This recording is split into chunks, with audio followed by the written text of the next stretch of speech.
Hi friends, welcome to Arpita Shivu Kannada vlogs. ಎಲ್ಲರೂ ಹೇಗಿದ್ದೀರಾ? I hope ಎಲ್ಲರೂ ಚೆನ್ನಾಗಿದ್ದೀರಾ ಅಂತ ಅಂದ್ಕೊಳ್ತೀನಿ. ನಾನು ಕೂಡ ಸೂಪರ್ ಆಗಿದ್ದೀನಿ. ಸೊ ನನ್ನ ಹತ್ರ ಡೇ ವ್ಲಾಗ್ ಮಾಡ್ತಾ ಇದ್ದೀನಿ.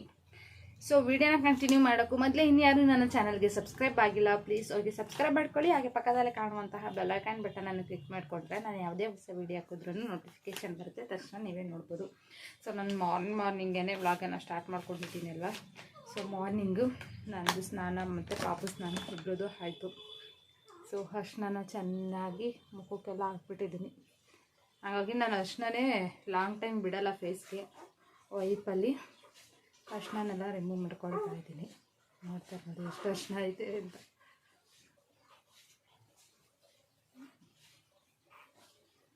ಅಂದರೆ ನಮ್ಮ ಕಡೆ 5 ತಿಂಗಳು ಇಲ್ಲಾಂದರೆ ಕೆಲವರು 9 ತಿಂಗಳವರೆಗೂ ಅರ್ಶಿನ ಹಾಕಿಸ್ಬೋದು. ನಮ್ಮ ಕಡೆ 5 ತಿಂಗಳವರೆಗೂ ಅರ್ಶಿನ ಹಾಕಿಸ್ತಾರೆ ಬಾಣಂತಿದ್ದರಿಗೆ. ಹಾಗಾಗಿ ಫೇಸ್ಗೆಲ್ಲನೂ ಅರ್ಶಿನ ಹಾಕ್ಬಿಟ್ಟಿದ್ದೀನಿ. ಎಷ್ಟು ಅರ್ಶಿನ ಹಾಕಿದ್ದೀನಿ ಅದಕ್ಕೆ ವೈಪ್ ಮಾಡ್ಕೊಳ್ತಾ ಇದ್ದೀನಿ. ನಾನು ಅರ್ಶಿನೇ ಲಾಂಗ್ ಟೈಮ್ ಬಿಡೋಕ್ಕೆ ಇಷ್ಟ ಆಗಲ್ಲ. ಸೊ ಹಾಗಾಗಿ ಅರ್ಶಿನ ಹಾಕೋ ರೀಸನ್ ಏನಪ್ಪ ಅಂತಂದರೆ, ಕೆಲವೊಂದ್ಸಲಿ ರ್ಯಾಷಸ್ಗಳು ಅವೆಲ್ಲ ಆಗೋ ಚಾನ್ಸಸ್ ಇರುತ್ತೆ. ಮರಮುಳ್ಳು ಅಂತ ಹೇಳ್ತಾರೆ ನಮ್ಮ ಕಡೆ. ಸೊ ಅದು ನಿಮ್ಮ ಕಡೆ ಏನು ಹೇಳ್ತಾರೆ ಅಂತ ಗೊತ್ತಿಲ್ಲ. ಅವು ಯಾವುದು ಬರದೇ ಇರೋ ರೀತಿ ಅವಾಯ್ಡ್ ಮಾಡುತ್ತೆ. ಅದಕ್ಕೋಸ್ಕರ ಬಾಣಂತಿದ್ದರಿಗೆ ಅರ್ಶಿನ ಹಚ್ಚಿಸ್ತಾರೆ. ಸೊ ನಾನು ಕೂಡ ಸ್ನಾನ ಮಾಡಿದಾಗೆಲ್ಲ ಅರ್ಶಿನ ಫುಲ್ ಬಾಡಿಗೆಲ್ಲ ಅಪ್ಲೈ ಮಾಡ್ಕೊತೀನಿ. ಆಮೇಲೆ ಬೇವಿನ ಸೊಪ್ಪು ಇರುತ್ತಲ್ಲ, ಬೇವಿನ ಸೊಪ್ಪನ್ನು ಚೆನ್ನಾಗಿ ನುಣ್ಣಗೆ ಮಾಡಿಬಿಟ್ಟು ಅದಕ್ಕೂ ಅರ್ಶಿನ ಹಾಕಿಸ್ಬಿಟ್ಟು ಅದನ್ನು ಕೂಡ ಹಾಕಿಸ್ತಾರೆ. ಸೊ ಎಲ್ಲ ವೈಪ್ ಮಾಡ್ಕೊಂಡೆ. ಹ್ಯಾಂಡಲೆಲ್ಲ ನೋಡ್ತಾ ಇರ್ಬೋದು, ಫೇಸ್ಗೂ ಹ್ಯಾಂಡ್ಗೂ ಎಷ್ಟು ಡಿಫ್ರೆನ್ಸ್ ಇದೆ ಅಂತ. ಇದು ಎಲ್ಲೋ ಒಂದು ಸ್ವಲ್ಪ ವೈಪ್ ಮಾಡ್ಕೊಂಡಿದ್ದಕ್ಕೆ ಅರ್ಶಿನ ಎಲ್ಲ ರಿಮೂವ್ ಆಯಿತು. ಎಷ್ಟು ಅರ್ಶಿನ ನೋಡ್ತಾ ಇರ್ಬೋದು. White colour vibe yellow colour wipe ಆಗಿಬಿಟ್ಟಿದೆ. ಸೊ ನಾನು ಇವಾಗ ಸದ್ಯಕ್ಕೆ ಯಾವುದೇ ರೀತಿ ಕ್ರೀಮ್ ಯೂಸ್ ಮಾಡ್ತಾ ಇಲ್ಲ.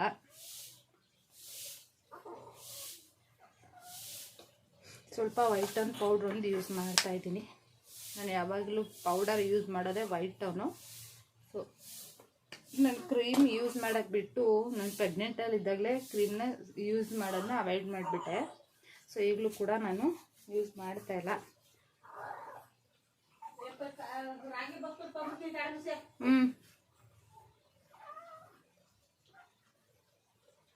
ಆಹಾ, ಹೆಂಗೆ ಬುದ್ಧಿ ಥರ ಕಾಣಿಸ್ತಾ ಇದ್ದೀನಿ. ಸ್ವಲ್ಪ ಪೌಡ್ರ್ ಹಾಕೋದು ಜಾಸ್ತಿ ಅನ್ನೋ ಥರ ಕಾಣಿಸ್ತಾ ಇದೆ. ಸ್ವಲ್ಪನೇ ಹಾಕಿರೋದು, ಕ್ಯಾಮ್ರಾದಲ್ಲಿ ಹತ್ರ ಕಾಣಿಸ್ತಾ ಇದೆ ಅಷ್ಟೇ.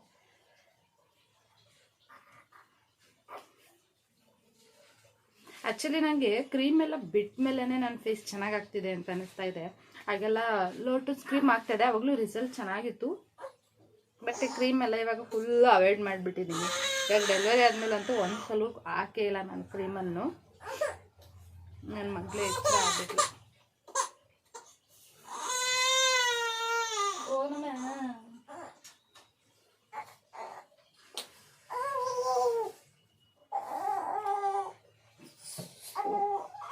ಸ್ನಾನ ಮಾಡ್ಕೊಂಡಿಲ್ಲ, ಅಲ್ಲೇ ಎಚ್ಚರ ಆಗ್ಬಿಟ್ಲು.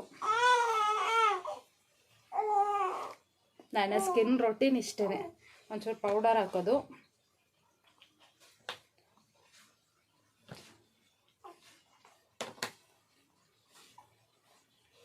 ಸ್ವಲ್ಪ ಕಪ್ಪನ್ನು ಹಾಕೊಂಡ್ರೆ ನನ್ನ ಸ್ಕಿನ್ ರೊಟೀನ್ ಮುಗೀತು ಅಂತಲೇ ಹೇಳ್ಬೋದು.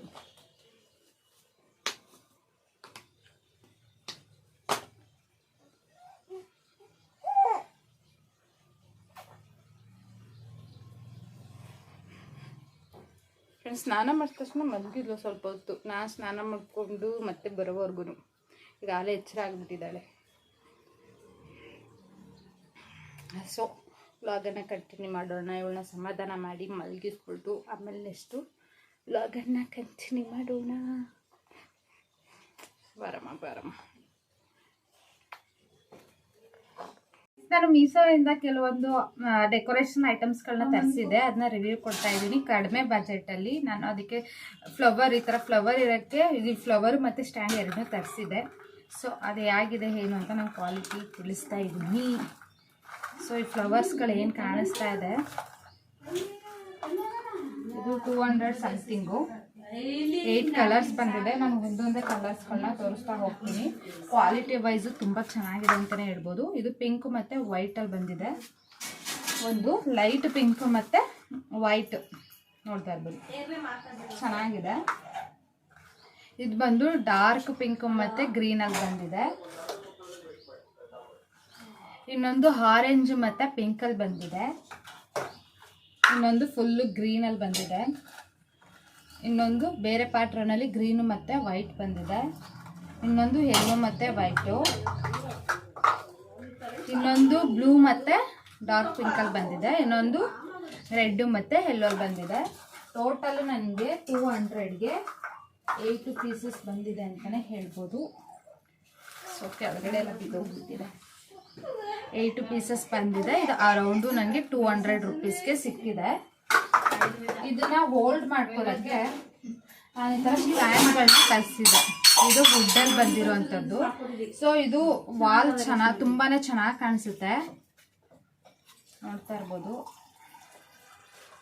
ಸೊ ಈ ಥರ ಬೇರೆ ಬೇರೆ ಸಪ್ರೇಟಾಗಿ ಕೊಟ್ಟಿರ್ತಾರೆ. ನಾವು ಇದನ್ನ ಫಿಟ್ಟಿಂಗ್ ಮಾಡ್ಕೋಬೇಕು. ಈ ಥರ ಜಸ್ಟ್ ಈ ಥರ ಫಿಟ್ಟಿಂಗ್ ಮಾಡಿಕೊಂಡ್ರೆ ಇದನ್ನ ವಾಲ್ಗೆ ಫಿಟ್ ಮಾಡ್ಕೋಬೇಕು. ಡಬಲ್ ಟೇಪ್ ಇರುತ್ತಲ್ಲ ಅದರಲ್ಲೇ ಫಿಟ್ ಮಾಡಿಕೊಂಡ್ರೆ ಸಾಕು, ಗ್ರಿಪ್ಪಾಗಿ ಕೂರುತ್ತೆ.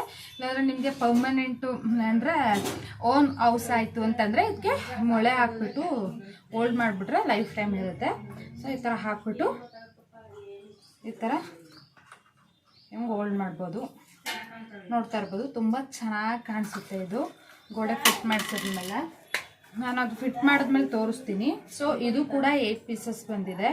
ಇದು 8ಗೆ 110 ಏನೋ 110 ರೂಪಾಯಿಗೆ ಈ ಥರ 8 ಪೀಸಸ್ಸು ಬಂದಿದೆ ಅಂತಲೇ ಹೇಳ್ಬೋದು. ಇದನ್ನು ನಮ್ಗೆ ಯಾವ ಪ್ಯಾಟ್ರನ್ ಬೇಕೋ ಆ ಪ್ಯಾಟ್ರನ್ನಲ್ಲಿ ವಾಲ್ ಮಾಡ್ಕೋಬೋದು. ಸೊ ಆನ್ಲೈನ್ ಪ್ರಾಡಕ್ಟು ಇದು 110 ಅಂತಂದರೆ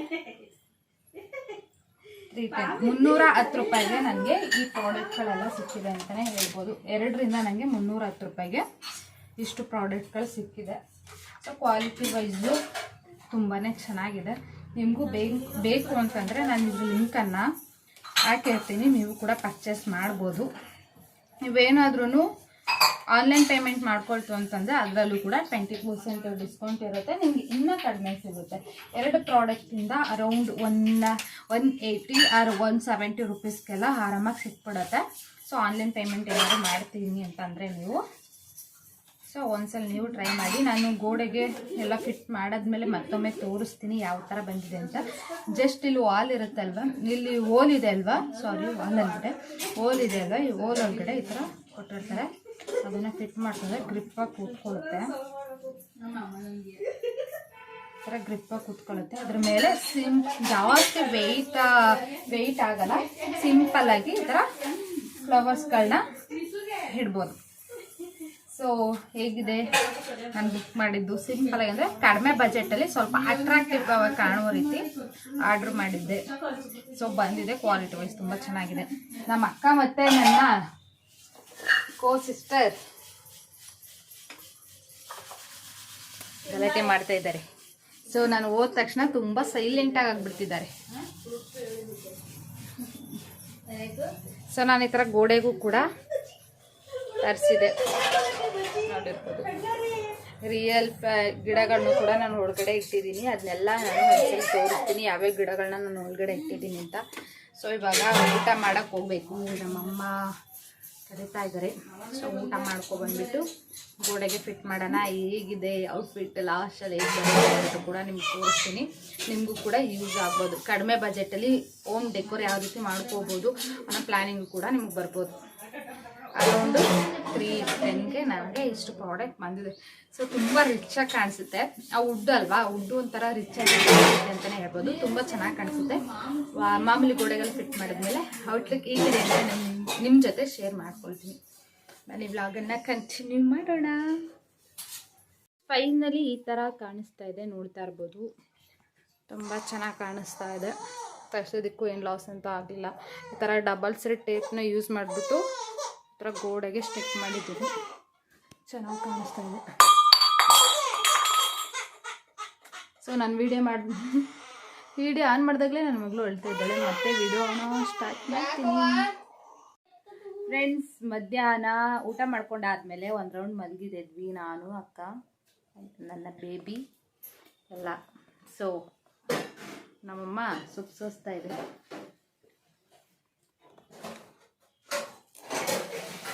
ಸೊಪ್ಪು ಸೋಸ್ತಾ ಇದ್ದಾರೆ, ಅದಕ್ಕೆ ಸೊಪ್ಪು ಸೋಸ್ತಾ ಇದ್ದಾರೆ.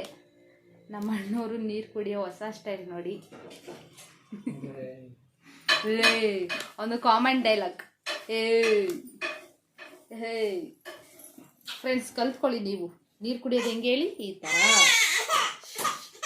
ಫ್ರೆಂಡ್ಸ್ ಕ್ಯಾಮ್ರಾ ಆನ್ ಮಾಡಿದ ತಕ್ಷಣ ಸುಮ್ಮನೆ ಒಳದೇ ರೂಢಿ ಮಾಡ್ಕೊಂಡ್ಬಿಟ್ಟವಳೆ.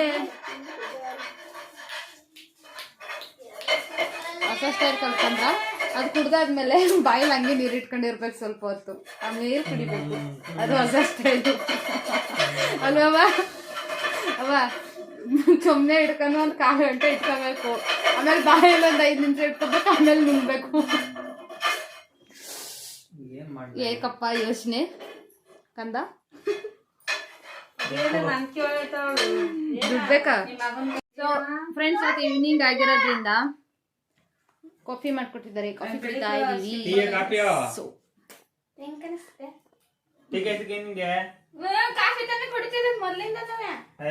ಕಮ್ಯುನಿಕೇಶನ್ ಹೆಂಗಿದೆ ಅಂತ. ಫ್ರೆಂಡ್ಸ್, ನಮ್ಮನೇಲಿ ಟೀ ಕಾಫಿ ಮಾಡೋದೆಲ್ಲ ಚಂದನೇ.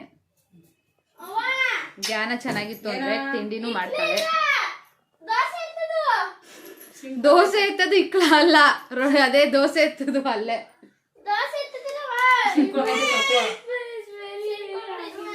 ಚಂದನಿಗೆ ಪಿಂಪಲ್ಗಳು ಬಂದಿದೆ, ಅವ್ರ ಅಮ್ಮನ ಜೊತೆ ಕಂಪ್ಲೇಂಟ್ ಮಾಡ್ತಿದ್ದಾರೆ ಪಿಂಪಲ್ ಬಂದ್ಬಿಟ್ಟಿದೆ ಅಂತ. ಸೊ ಫ್ರೆಂಡ್ಸ್, ಇವಾಗ ಈವ್ನಿಂಗ್ ಆಗಿದೆ. ಸೊ ನಾನು ಈವ್ನಿಂಗ್ ಟೈಮ್ ಕೂಡ ಮುಖ ತೊಳ್ಕೊಳ್ತೀನಿ. ಫ್ರೆಶ್ ಆಗ್ತಾ ಇದ್ದೀನಿ. ಇವತ್ತೊಂದು ಕ್ರೀಮ್ ತರಿಸ್ಕೊಂಡೆ ಲೋಟಸಲ್ಲೇ. ಸೊ ಮುಖ ಎಲ್ಲ ಫುಲ್ಲು ಡ್ರೈ ಅನ್ನಿಸ್ತಾ ಇತ್ತು. ಹಾಗಾಗಿ ನಾನು ಹಿಂದೆ ಯಾವ ಯೂಸ್ ಮಾಡ್ತಿದ್ದೆ ಕ್ರೀಮು ಅದನ್ನೇ ಹಾಕ್ಬೇಕು ಅಂತ ಅಂದ್ಕೊಂಡಿದ್ದೀನಿ. ಯಾವುದೂ ಚೇಂಜ್ ಮಾಡ್ತಾ ಇಲ್ಲ. ನನ್ನ ಸ್ಕಿನ್ಗೆ ಕ್ರೀಮ್ಗಳನ್ನ ಚೇಂಜ್ ಮಾಡೋದು ತುಂಬ ಅಂದರೆ ತುಂಬಾ ಕಷ್ಟ. ಸ್ಕಿನ್ ಎಲ್ಲ ಸ್ವಲ್ಪ ಡ್ರೈ ಅನ್ನಿಸ್ತಾ ಇತ್ತು. ಮುಖ ತೊಳೆದಾಗ ಸೋಪ್ ಹಾಕಿ ತೊಳಿತೀನಲ್ವ, ಹಂಗಾಗಿ ಅದಕ್ಕೆ ಒಂದು ಕ್ರೀಮ್ ತರಿಸ್ಕೊಳ್ಳೋಣ ಅಂತ ಅಂದ್ಕೊಂಡಿದ್ದೆ. ಬಟ್ ನನಗೆ ಲೋಟಸ್ಸೇ ಅಡ್ಜಸ್ಟ್ ಆಗಿತ್ತಲ್ಲ, ಹಾಗಾಗಿ ಈ ಸಲ ಇದನ್ನು ಟ್ರೈ ಮಾಡೋದು ಅಂದ್ಕೊಂಡಿದ್ದೀನಿ. ಲೋಟಸಲ್ಲೇ ಹರ್ಬಲ್ ಯೂಸ್ ಮಾಡ್ತಾಯಿದ್ದೆ ಇವಾಗ ಲೋಟಸಲ್ಲೇ ಪ್ರೊಫೆಷನಲ್ ಯೂಸ್ ಮಾಡ್ತಾಯಿದ್ದೀನಿ. ನೈಟ್ ಕ್ರೀಮ್ ಅಷ್ಟೇ ತರಿಸ್ಕೊಂಡಿದ್ದೀನಿ. ಇವಾಗ ಇದ್ರ ಪ್ರೈಸ್ ಬಂದು 785, ಅಂದರೆ 785 ರೂಪಾಯಿ. ನನಗೆ ಇದು ಆಲ್ಮೋಸ್ಟ್ ಒಂದು 6 ಮಂತ್ ಆದ್ರೂ ಬಂದೇ ಬರುತ್ತೆ. ಕ್ವಾಂಟಿಟಿನೂ ಕೂಡ ತುಂಬ ಚೆನ್ನಾಗಿದೆ. ಆದರೆ 785 ಅಂತಂದರೆ ದೊಡ್ಡದನ್ನೇ ತೊಗೊಂಡಿದ್ದೀನಿ. 6 ಮಂತ್ ಬರುತ್ತೆ. 6 ಮಂತ್ವರೆಗೂ ಯಾವುದೇ ರೀತಿ ಪರ್ಚೇಸ್ ಮಾಡೋಂಗಿರಲ್ಲ. ನನಗೆ ಲೋಟಸ್ ಅಂತೂ ತುಂಬಾ ಇಷ್ಟ ಆಗಿಬಿಟ್ಟಿದೆ. ಕ್ರೀಮಿಶ್ ಟಚ್ ಆಗಿ ಚೆನ್ನಾಗಿರುತ್ತೆ.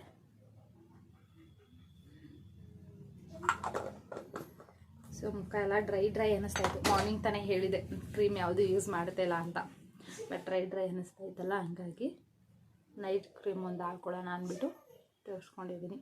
ನೋಡ್ತಾ ಇರ್ಬೋದು ಸ್ಕಿನ್ಗೆ ಎಷ್ಟು ಚೆನ್ನಾಗಿ ಅಬ್ಸರ್ವ್ ಆಗುತ್ತೆ ಅಂತ.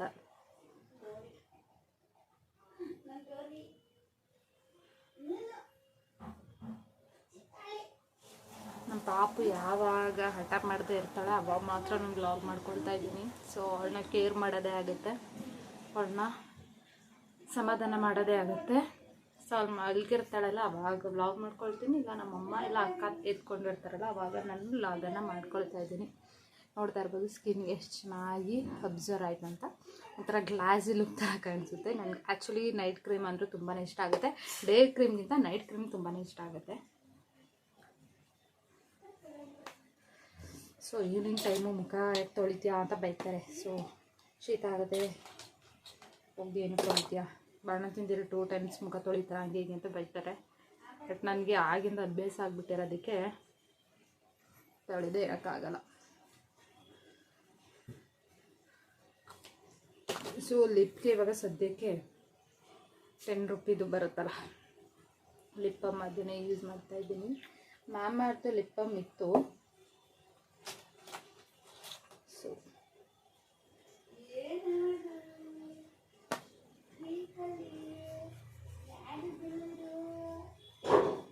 ಇದು ಮಾಮಾರ್ತ್ ಲಿಪ್ ಬಾಮು. ಸೊ ಇದನ್ನು ಯೂಸ್ ಮಾಡ್ತೀನಿ ಅವಾಗವಾಗ. ಇವಾಗ ಇದೇ ಅಭ್ಯಾಸ ಆಗ್ಬಿಟ್ಟಿರೋದಕ್ಕೆ ಇದನ್ನು ಯೂಸ್ ಮಾಡ್ತಾ ಇದ್ದೀನಿ.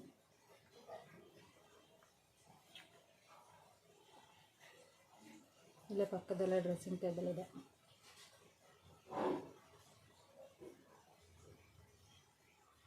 ಲಿಪ್ಪು ಕೂಡ ಡ್ರೈ ಅನಿಸುತ್ತಲ್ಲ, ಅದಕ್ಕೋಸ್ಕರ ಲಿಪ್ ಬಾಮ್ ಯೂಸ್ ಮಾಡ್ತಿದ್ದೀನಿ. ಸೊ ಗೊತ್ತಲ್ಲ,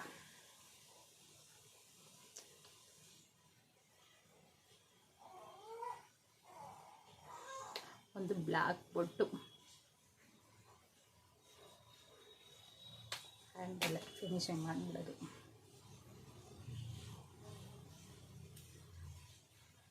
ಸೊ ಕಪ್ಪು ಹೋಗ್ಬಾರ್ದು ಅಂದ್ಬಿಟ್ಟು ಸ್ವಲ್ಪ ಪೌಡರ್. ನನ್ನ evening skin routine is finishing. ಈಗ ತುಂಬ ಚಳಿ ಇರೋದ್ರಿಂದ ಸ್ಕಿನ್ನು ಕೂಡ ಡ್ಯಾಮೇಜ್ ಆಗಬಾರ್ದು ಅಂದ್ಬಿಟ್ಟು ನೈಟ್ ಕ್ರೀಮ್ ಒಂದು ತರಿಸ್ಕೊಂಡೆ ಅಷ್ಟೇ. ಸೊ ನಮ್ಮ ಪಾಪು ಆಲ್ರೆಡಿ ಮೆನ್ಷನ್ ಮಾಡಿದ್ದೀನಿ ವ್ಲಾಗಲ್ಲೇ, ನಮ್ಮ ಪಾಪು ಹೆಸರು ಹಿತಾಶ್ರೀ ಅಂತ. ಸೊ ಎಲ್ಲೂ ಶೇರ್ ಮಾಡ್ಕೊಂಡಿರಲಿಲ್ಲ, ಯೂಟ್ಯೂಬ್ ವಿಡಿಯೋದಲ್ಲಿ ಎಲ್ಲೂ ಶೇರ್ ಮಾಡ್ಕೊಂಡಿರಲಿಲ್ಲ. ನನ್ನ ಪಾಪು ನೇಮ್ ಬಂದು ಹಿತಾಶ್ರೀ ಎಸ್ ಗೌಡ ಅಂತ ಅಂದ್ಬಿಟ್ಟು. ಸೊ ಫೈನಲಿ ಅದೇ ನೇಮ್ ಇಟ್ಟಿದ್ದೀವಿ. ದೇವ್ರ ಹೆಸರು, ದೇವ್ರಿಗೆ ನಾವು ಫಸ್ಟು ನಾಮಕರಣ ಮಾಡಿಬಿಟ್ಟು ಆಮೇಲೆ ನಮಗೆ ಶಾಸ್ತ್ರದಲ್ಲಿ ಯಾವ ಹೆಸರು ಬಂದಿರುತ್ತೆ ಅದನ್ನ ನೇಮ್ ಕಟ್ಕೋಬೋದು. ನಾವು ದೇವ್ರ ಹೆಸರು ಮಂಚಮ್ಮ ಅಂತ ಇಟ್ಟಿದ್ದೀವಿ. ನಮ್ಮ ಮನೆ ದೇವರು ಹೆಣ್ಣು ದೇವ್ರು ಬಂದು ಮಂಚಮ್ಮ ದೇವಿ. ಹಾಗಾಗಿ ಪಾಪುಗೆ ಮಾಮೂಲಿ ಫಸ್ಟು ಮಂಚಮ್ಮ ಅಂತ ಇಟ್ಬಿಟ್ಟು ನಮಗೆ ಬೇಕಾಗಿರುವಂಥ ಹೆಸರನ್ನು ಇಟ್ಕೊಂಡಿದ್ದೀವಿ. ಅವಳಿಗೆ ಹೀ ಇಂದ ಬಂದಿತ್ತು. ಹೀ ಅಂತ ತುಂಬಾ ಸರ್ಚ್ ಮಾಡಿದ್ವಿ. ಫೈನಲಾಗಿ ಅಂದರೆ ಶಿವು ಅವರ ಅಕ್ಕ ಸುಹಾಸಿನಿ ಅಕ್ಕ ನೇಮ್ನ ಸೆಲೆಕ್ಟ್ ಮಾಡಿ ಕಳಿಸಿದ್ರು. ಹಿತಾಶ್ರೀ ಅಂತಲೇ ಹೇಳೋಣ. ಫೈನಲಾಗಿ ನೇಮು ಕೂಡ ತುಂಬ ಚೆನ್ನಾಗಿದೆ. ನಮ್ಮ ಫ್ಯಾಮಿಲಿಯಲ್ಲಿ ಯಾರ್ದು ಆ ನೇಮ್ ಇಲ್ಲ ಅಂತ ಹೇಳಿದ್ರು. ಸೊ ಹಿತಾಶ್ರೀ ಅಂತ ಹೇಳಿದ್ರು. ಹಂಗಾಗಿ ನಾನು ಮತ್ತು ಶಿವು ಅದನ್ನೇ ಫಿಕ್ಸ್ ಆದ್ವಿ. ನೇಮ್ ನಾನು ಶಿವು ತುಂಬಾ ನೋಡಿದ್ವಿ. ಎಲ್ಲದಕ್ಕಿಂತ ಬೆಸ್ಟು ಅಕ್ಕ ಸೆಲೆಕ್ಟ್ ಮಾಡಿದ್ದೆ. ನಾನು ಶಿವು ಅವ್ರ ಅಕ್ಕನ ಅಕ್ಕ ಅಂತಲೇ ಅನ್ನೋದು. ಸೊ ಅವರ ನೇಮ್ ಸೆಲೆಕ್ಟ್ ಮಾಡಿದ್ದೇನೆ ಇಷ್ಟ ಆಯಿತು. ಹಂಗಾಗಿ ಹಿತಾಶ್ರೀ ಅಂತ ಇಟ್ವಿ. ಅಕ್ಕ ಹಿತಾಶ್ರೀ ಅಂತ ಮಾತ್ರ ಹೇಳಿದರು. ನಾವು ಹಿತಾಶ್ರೀ ಎಸ್ ಅಂತ ಸೆಲೆಕ್ಟ್ ಮಾಡಿದೆ. ಅದಾದಮೇಲೆ ಬೇಡ ಅಂದ್ಬಿಟ್ಟು ಹಿತಾಶ್ರೀ ಎಸ್ ಗೌಡ ಅಂತ ಇಡೋಣ ಅಂತ ಅಂದ್ಬಿಟ್ಟು ನಾನು ಶಿವ ಫೈನಲ್ಲಾಗಿ ಡಿಸಿಷನ್ ತೊಗೊಂಡ್ವಿ. ಅದೇ ನಿಮ್ಮನ್ನ ಕೂಡ ಇಟ್ವಿ. ನಾಮಕರಣ ಕೂಡ ಆಗಿದೆ ಪಾಪುಗೆ ಆಲ್ರೆಡಿ. ನಾನು ಆ ವ್ಲಾಗನ್ನು ಶೇರ್ ಮಾಡ್ಕೊಳ್ಳಿಲ್ಲ ಅಷ್ಟೇ. ಅಂದರೆ ಶೇರ್ ಮಾಡ್ಕೋಬೇಕಿತ್ತು, ಬಟ್ ನನಗೆ ಆ ಟೈಮಲ್ಲೆಲ್ಲ ವೀಡಿಯೋಸ್ ಮಾಡೋಷ್ಟು ಇರಲಿಲ್ಲ. ಯಾಕಂದರೆ ಒಂದು ತಿಂಗಳಿಗೆ 3 ದಿನ ಅನ್ನೋ ಹಾಗೇ ನಾಮಕರಣ ನಮ್ಮ ಕಡೆ ಮಾಡೋದು. ಅದೇ ರೀತಿ ನಾಮಕರಣ ಕೂಡ ಮಾಡಿದ್ರು. ಅವಾಗ ನಾನು ಇನ್ನೂ ವ್ಲಾಗನ್ನು ಸ್ಟಾರ್ಟ್ ಮಾಡ್ಕೊಂಡಿರಲಿಲ್ಲ ಆಫ್ಟರ್ ಡೆಲಿವರಿ ಆದಮೇಲೆ. ಹಾಗಾಗಿ ಇಲ್ಲೇ ನಾನು ನೇಮನ್ನು ಹೇಳ್ತಾ ಇದ್ದೀನಿ. ನನ್ನ ಮಗಳ ನೇಮ್ ಬಂದು ಹಿತಾಶ್ರೀ ಎಸ್ ಗೌಡ ಅಂತ ಅಂದ್ಬಿಟ್ಟು ಸಿಂಪಲ್ಲಾಗಿ ನಾವು ಮನೇಲಿ ಹಿತ ಅಂತ ಕರಿತಾ ಇದ್ದೀವಿ. ಸೊ ಹಿತ ಅಂತ ಕರಿತೀವಿ. ಕೆಲವರು ದೊಡ್ಡವ್ರು ಬಂದು ಮಾತಾಡಿಸಿದಾಗ ಮಂಚಿ ಅಂತ ಕರೀತಾರೆ, ಯಾಕಂದರೆ ದೇವ್ರ ನೇಮ್ ಅಲ್ವಾ. ನಮ್ಮ ಕಡೆ ಆಲ್ಮೋಸ್ಟ್ ಹಿಂದೂಗಳು ಯಾರ್ಯಾರಿದ್ದಾರೆ ಆಲ್ಮೋಸ್ಟ್ ದೇವರು ಮನೆ ದೇವ್ರ ಹೆಸರು ಕಟ್ತಾರೆ. ಕೆಲವೊಂದು ಕಡೆ ಮಾಮೂಲಿ ಹೆಸರು ಏನಿರುತ್ತೆ ಅದನ್ನು ಒಂದೇ ಹೆಸರು ಕಟ್ಟಿರ್ತಾರೆ. ಕೆಲವೊಂದು ಕಡೆ ದೇವ್ರ ಹೆಸರು ಕೂಡ ಕಟ್ತಾರೆ. ನನಗೂ ಕೂಡ ದೇವ್ರ ಹೆಸರು ಇದೆ. ನಾನು ಚಿಕ್ಕವಳಾಗಿದ್ದಾಗೂ ಕೂಡ ದೇವ್ರ ಹೆಸರು ಕಟ್ಬಿಟ್ಟು ನನ್ನ ಹೆಸರು ಅರ್ಪಿತಾ ಅಂತ ಕಟ್ಟಿರೋದು. ನನ್ನ ಬಂದು ಪುಟ್ಟ ಸಿದ್ಧಿ ಅಂತ ಕಟ್ಟಿದ್ದಾರೆ. ನಮ್ಮ ಮನೆ ದೇವ್ರು ಬಂದು ಭೂಮಿ ಸಿದ್ದೇಶ್ವರ. ಹಾಗಾಗಿ ನನ್ನ ಪುಟ್ಟ ಸಿದ್ಧಿ ಅಂತ ಕಟ್ಟಿದ್ದಾರೆ. ಅನಿತಕ್ಕ ಅಂದರೆ ನನ್ನ ಓನ್ ಸಿಸ್ಟರ್ ಅಕ್ಕ ಇದ್ದಾರಲ್ಲ ಅನಿತಕ್ಕ, ಅವ್ರನ್ನ ದೊಡ್ಡ ಸಿದ್ಧಿ ಅಂತ ಕಟ್ಟಿದ್ದಾರೆ. ಹೀಗೆ ದೇವ್ರ ಹೆಸರು ಕಟ್ಟಾದ್ಮೇಲೆ ಮಾಡ್ರನ್ ನೇಮ್ಸ್ಗಳನ್ನ ಇಟ್ಕೊಳ್ತಾರೆ. ಸೊ ಆಲ್ಮೋಸ್ಟ್ ಹಳ್ಳಿಗಳ ಕಡೆ ಎಲ್ಲ ಇದೇ ರೀತಿ ಪಾಲಿಸೋದು ಅಂದ್ಕೊಳ್ತೀನಿ. ನಮ್ಮ ಕಡೆ ಎಲ್ಲ ಇದೇ ರೀತಿ ಪಾಲಿಸೋದು. ಸೊ ಇವತ್ತಿನ ಡೇ ವ್ಲಾಗ್ ಇಷ್ಟು ಸಿಂಪಲ್ ಫ್ರೆಂಡ್ಸ್. ನನ್ನ ಡೇ ವ್ಲಾಗ್ಗಳು ಯಾವಾಗಲೂ ಹಿಂಗೆ ಸಿಂಪಲ್ಲಾಗೇ ಇರುತ್ತೆ. ಸೊ ನಿಮಗೆ ಬೋರಿಂಗ್ ಅಂತ ಅನಿಸ್ಬೋದು. ನನ್ನ ರೊಟೀನ್ ಏನಿದೆ ಅಷ್ಟು ಮಾತ್ರ ನಾನು ಶೇರ್ ಮಾಡ್ಕೊಳ್ತಾ ಇದ್ದೀನಿ. ನಿಮಗೇನಾದರೂ ಬೋರಿಂಗ್ ಆದರೆ ರಿಯಲಿ ಸಾರಿ. ನನ್ನ ಜರ್ನಿ ಏನಿದೆ ನ್ಯಾಚುರಲಾಗೆ ನಾನು ಶೇರ್ ಮಾಡ್ಕೊಳ್ತಾ ಇದ್ದೀನಿ. ಅಂದರೆ ಜೆನ್ಯೂನ್ ಏನಿರುತ್ತೆ ಇರೋ ಫ್ಯಾಕ್ಟ್ ಅಷ್ಟು ಮಾತ್ರ. ಅಂದರೆ ವಿಡಿಯೋಗೋಸ್ಕರ ರೆಡಿಯಾಗೋದು ಅದೆಲ್ಲ ಇವಾಗಿನ ಸದ್ಯದ ಪರಿಸ್ಥಿತಿಲಂತೂ ಹಾಗಲ್ಲ. ನೋಡ್ತಾ ಇರ್ಬೋದು ನನ್ನ ಕಣ್ಣನ್ನು ಡಾರ್ಕ್ ಸರ್ಕಲ್ ಹೆಂಗೆ ಬಂದಿದೆ ಅಂತ. ಕೆಲವೊಂದು ಸಲ ಪಾಪು ಎದ್ದೇಳುತ್ತೆ, ಅವಳನ್ನ ಕೇರ್ ಮಾಡೋದು ಆಲ್ಮೋಸ್ಟ್ ಎಲ್ಲ ಗೊತ್ತಿರುತ್ತೆ, ಬಾಣಂತಿ ಟೈಮಲ್ಲಿ ನಮಗೆ ರೆಸ್ಟ್ಗಿಂತ ಜಾಸ್ತಿ ಟಯರ್ಡ್ನೆಸ್ಸೇ ಅನಿಸೋದು. ಏನೂ ಕೆಲಸ ಮಾಡ್ತಿಲ್ಲ, ರೆಸ್ಟ್ ಮಾಡ್ತಿದ್ದಾರೆ ಅಂತ ಅಂದ್ಕೊಳ್ಬೋದು. ಬಟ್ ಪಾಪು ಕೇರ್ ಮಾಡೋದ್ರಲ್ಲಿ ನಮಗೆ ರೆಸ್ಟ್ ಅನ್ನೋದೇ ಇರಲ್ಲ. ಯಾವಾಗ ಎದ್ದೇಳುತ್ತೆ ಅಂತ ಗೊತ್ತಾಗಲ್ಲ, ಯಾವಾಗ ಮಲ್ಕೊಳ್ಳುತ್ತೆ ಅಂತ ಗೊತ್ತಾಗಲ್ಲ. ಸೊ ನಾವು ಮಲ್ಕೊಳ್ಳೋ ಟೈಮ್ಗೆ ಪಾಪು ಎದ್ದಿರುತ್ತೆ, ಪಾಪು ಎದ್ದಿರೋ ಟೈಮ್ಗೆ ನಮ್ಗೆ ನಿದ್ದೆ ಬರ್ತಾ ಇರುತ್ತೆ, ಆ ಥರ ಆಗುತ್ತೆ. ನನಗೇನಪ್ಪ ಅಂದರೆ ಮಧ್ಯರಾತ್ರಿಯಲ್ಲಿ ಒಂದ್ಸಲ ಎಚ್ಚರ ಆಯಿತು ಅಂದರೆ ನನಗೆ ಮತ್ತೆ ನಿದ್ದೆನೇ ಬರಲ್ಲ. ಅದೊಂದು ಚಿಕ್ಕದಿಂದ ಅದೊಂದು ಅಭ್ಯಾಸ. ಸೊ ಅವಳು ಏನಾದರೂ ಮಧ್ಯರಾತ್ರಿಯಲ್ಲಿ ಏನಾದರೂ ಎಚ್ಚರ ಮಾಡ್ತು ಅಂದರೆ ನಿದ್ದೆನೇ ಬರಲ್ವ. ಆಗ ನಾನು ಮಾರ್ನಿಂಗ್ ಹೊತ್ತಿಗೆ ಫ್ರೆಶ್ನೆಸ್ ಅನ್ನೋದೇ ಇರಲ್ಲ, ಟಯರ್ಡ್ನೆಸ್ ಅಂತ ಅನ್ನಿಸ್ತಾ ಇರುತ್ತೆ. ಆ ಟೈಮಲ್ಲಿ ನನಗೆ ವ್ಲಾಗ್ ಮಾಡಬೇಕು ಅಂತಲೂ ಮೂಡಿರಲ್ಲ, ಅಷ್ಟು ಟಯರ್ಡ್ ಆಗ್ತಾ ಇರುತ್ತೆ. ಹಾಗಾಗಿ ನನ್ನ ವೀಡಿಯೋಗಳು ಸ್ಕಿಪ್ ಆಗ್ತಾ ಇದೆ ಅಷ್ಟೇ, ಅದು ಬಿಟ್ಟರೆ ಏನಿಲ್ಲ. ಅವಳೊಂಚೂರು ಪುಟ್ಟದಿದ್ದಾಳೆ ಅಲ್ವ, ಒಂಚೂರು ದೊಡ್ಡವಳು ಆಯಿತು ಅಂತಂದರೆ, ಒಂದು 6 ಮಂತ್ ಆಯಿತು ಅಂತಂದರೆ ರೆಗ್ಯುಲರ್ ವೀಡಿಯೋ ಬರ್ತಾನೆ ಇರುತ್ತೆ. ಇವಾಗ ಎಷ್ಟು ಸಾಧ್ಯ ಆಗುತ್ತೆ ಅಷ್ಟು ಸಾಧ್ಯ ನಾನು ವೀಡಿಯೋ ಮಾಡ್ಕೊಳ್ತಾ ಇದ್ದೀನಿ, ಎಡಿಟಿಂಗ್ ಮಾಡ್ತಾಯಿದ್ದೀನಿ, ಸೊ ಅಪ್ಲೋಡ್ ಮಾಡ್ತಾಯಿದ್ದೀನಿ. ನಿಮಗೇನಾದ್ರು ವೀಡಿಯೋ ಇಷ್ಟ ಆಯಿತು ಅಂದರೆ ಲೈಕ್ ಮಾಡಿ. ಹಾಗೆ ಕಾಮೆಂಟ್ ಬಾಕ್ಸಲ್ಲಿ ನಿಮ್ಮ ಒಪಿನಿಯನ್ ಕೂಡ ತಿಳಿಸಿ. ನಿಮ್ಮ ಒಪಿನಿಯನ್ ನನಗೆ ಮಸ್ತ್ ಇಂಪಾರ್ಟೆಂಟ್ ಆಗಿರುತ್ತೆ. ನನ್ನ ವೀಡಿಯೋ ಹೇಗಿರುತ್ತೆ ಏನು ಅಂತ ವೀಡಿಯೋ ಮಾಡೋರ್ಗಿಂತ ಅದನ್ನ ನೋಡ್ತಾ ಇರ್ತಾರಲ್ಲ ಅವ್ರಿಗೆ ಗೊತ್ತಾಗುತ್ತೆ ನಮ್ಮ ಮಿಸ್ಟೇಕ್ಗಳು ಏನೇನಿರುತ್ತೆ. ಆ್ಯಂಡ್ ಏನಾದರೂ ರಾಂಗಾಗಿ ಏನಾದ್ರು ಮಾತಾಡಿದರೆ, ಏನಾದ್ರು ಮಿಸ್ಟೇಕ್ಗಳು ಮಾಡಿದ್ದು ಅಂತಂದರೆ ಪರ್ಫೆಕ್ಟಾಗಿ ನಿಮ್ಗೆ ಗೊತ್ತಾಗುತ್ತೆ ಅಲ್ವಾ. ಸೊ ಅದನ್ನು ನನ್ನ ಜೊತೆ ಶೇರ್ ಮಾಡ್ಕೊಳ್ಳಿ. ನಾನು ಆ ಮಿಸ್ಟೇಕ್ಗಳನ್ನ ಸರಿ ಮಾಡ್ಕೊಳ್ಳೋಕ್ಕೆ ಟ್ರೈ ಮಾಡ್ತೀನಿ. ಈ ವ್ಲಾಗ್ ನಿಮ್ಮೆಲ್ರಿಗೂ ಇಷ್ಟ ಆಗಿದೆ ಅಂತ ಅಂದ್ಕೊಳ್ತೀನಿ. ಸೊ ನಾನು ನೆಕ್ಸ್ಟ್ ವ್ಲಾಗಲ್ಲಿ ನಿಮ್ಮ ಜೊತೆ ಸಿಗ್ತೀನಿ. ಹಾಗೆ ನಾನು ಸ್ಟಾರ್ಟಿಂಗ್ ವೀಡಿಯೋದಲ್ಲೂ ಕೂಡ ಹೇಳಿದೆ, ನನ್ನ ಚಾನಲ್ನ ಸಬ್ಸ್ಕ್ರೈಬ್ ಮಾಡದೆ ನೋಡ್ತಾ ಇದ್ದರೆ ಪ್ಲೀಸ್ ಸಬ್ಸ್ಕ್ರೈಬ್ ಮಾಡ್ಕೊಳ್ಳಿ. ಹಾಗೆ ಪಕ್ಕದಲ್ಲೇ ಕಾಣುವಂತಹ ಬೆಲ್ಲೈಕನ್ ಬಟನನ್ನು ಕ್ಲಿಕ್ ಮಾಡಿಕೊಂಡ್ರೆ ನಾನು ಯಾವುದೇ ಹೊಸ ವೀಡಿಯೋ ಹಾಕಿದ್ರೂ ಅರ್ಪಿತಾ ಶಿವ ಕನ್ನಡ ವ್ಲಾಗ್ಸ್ ಅಂತ ಬರುತ್ತೆ. ಆಗ ತಕ್ಷಣ ನೀವು ಕ್ಲಿಕ್ ಮಾಡಿ ನನ್ನ ವೀಡಿಯೋನ ನೋಡ್ಬೋದು. ನೆಕ್ಸ್ಟ್ ವ್ಲಾಗಲ್ಲಿ ನಿಮ್ಮ ಜೊತೆ ಸಿಗ್ತೀನಿ. ಅಲ್ಲಿವರೆಗೂ take care, bye bye and love you all.